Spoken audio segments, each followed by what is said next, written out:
মঙ্গলবার সন্ধ্যায় থানায় জিডি করার পর রাত আনুমানিক 2 থেকে 3টার দিকে ভাস্কর্য মানবেন্দ্র ঘোষের বাড়িতে আগুন দেয় দুর্বৃত্তরা। মানিকগঞ্জ সদর উপজেলার গড়পাড়া ইউনিয়নের চান্দুইর ঘোষের বাজার এলাকার বাড়িটিতে থাকা তার শিক্ষা জীবন থেকে শুরু করে বর্তমান সময় পর্যন্ত নিজের তৈরি বহু মূল্যবান ভাস্কর্য পুড়ে গেছে। মানবেন্দ্র ঘোষ বলেন, পহেলা বৈশাখের আগের দিন থেকে সামাজিক যোগাযোগ মাধ্যমে তাকে হুমকি দিয়ে আসছিল দুর্বৃত্তরা। পহেলা বৈশাখ উপলক্ষে আয়োজিত আনন্দ শোভাযাত্রায় সাবেক প্রধানমন্ত্রী শেখ হাসিনার মুখ্য অবয়ব সহ বিভিন্ন মোটিফ তৈরির অভিযোগে তাকে হুমকি দেওয়া হয়। তবে তিনি হাসিনার মুখাবয়ব তৈরি করেননি, তিনি বাঘের মোটিফ তৈরি করেছেন বলে দাবি করেন।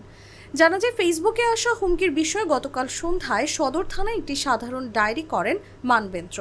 এরপরই রাতে তার বাড়িতে আগুন দেওয়া হয়। আমাদের পয়লা বৈশাখ উপলক্ষে ফ্যাসিস্ট সরকারের যে নেতৃত্ব দানকারী খুনি হাসিনার একটা প্রতিকৃতি নিয়ে কিন্তু বিগত 4-5 দিন যাবত একটা সোশ্যাল মিডিয়ায় আপনারা হয়তো অনেকে জেনে থাকবেন যে এই পরিবারের উপরে যে চিত্রশিল্পী মানবেন্দ্রের উপরে কিন্তু একটা ফ্যাসিস্ট আওয়ামী লীগের একটা প্রেশার ছিল। বিভিন্নভাবে হুমকি দামকি তার বাড়িতে আক্রমণ করবে কিংবা ফোনে সবভাবেই কিন্তু একটা চাপের মধ্যে এই পরিবার ছিল। ওদের যে গুপ্ত গ্রুপগুলো আছে সেখানে আলোচনা করতেছিল যে এই মানবেন্দ্র ঘোষের বাসায় হামলা দিতে হবে বা আগুন দিতে হবে। তারই ধারাবাহিকতায় গতকাল রাত 3টার সময় এই পালিয়ে যাওয়া ফ্যাসিস্ট হাসিনার দোসররা রাতের আধারে এসে আগুন দিয়েছে দুর্বৃত্তরা। পরিবার সূত্রে জানা গেছে, মঙ্গলবার রাত 3টার দিকে বাড়ির দক্ষিণ পাশে টিন শেডের একটি ঘরে আগুন জ্বলতে দেখেন বাড়িটির রাখাল ইজ্জত আলী। এরপর বাড়ির লোকজন ফায়ার সার্ভিসকে খবর দেন।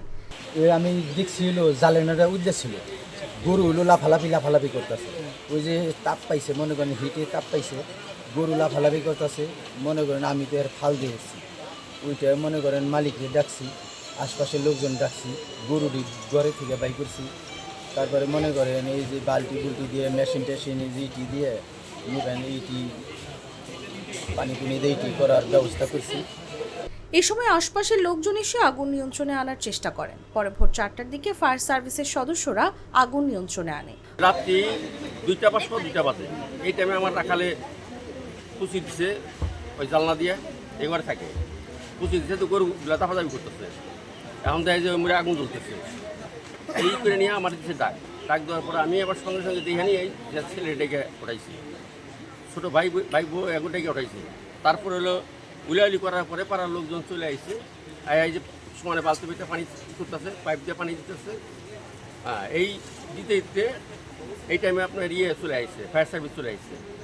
ফায়ার সার্ভিস এরা আগুনটা মোটামুটি নিয়ন্ত্রণে আনছে। এই টাইমে আবার থানা স্টাফ চলে আসছে, থানা স্টাফ এরা এগুলো সম্পূর্ণ এরা চলে গেল। আবার কিছুক্ষণ পর থানা স্টাফ আবার চলে আসছে। মানিকগঞ্জ সদর থানার ভারপ্রাপ্ত কর্মকর্তা আমানুল্লাহ জাগো নিউজকে বলেন, মানবেন্দ্র ঘোষ গতকাল সন্ধ্যায় থানায় জিডি করার পর রাতে তার বাড়িতে আগুন দেয় দুর্বৃত্তরা।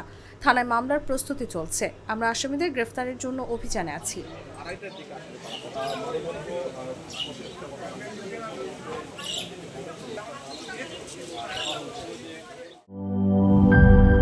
লিলি হালাল বিউটি সোপ, বিএসটিআই কর্তৃক সনদপ্রাপ্ত দেশের প্রথম হালাল বিউটি সোপ। দীপ্তিময় উজ্জ্বল ত্বকের জন্য।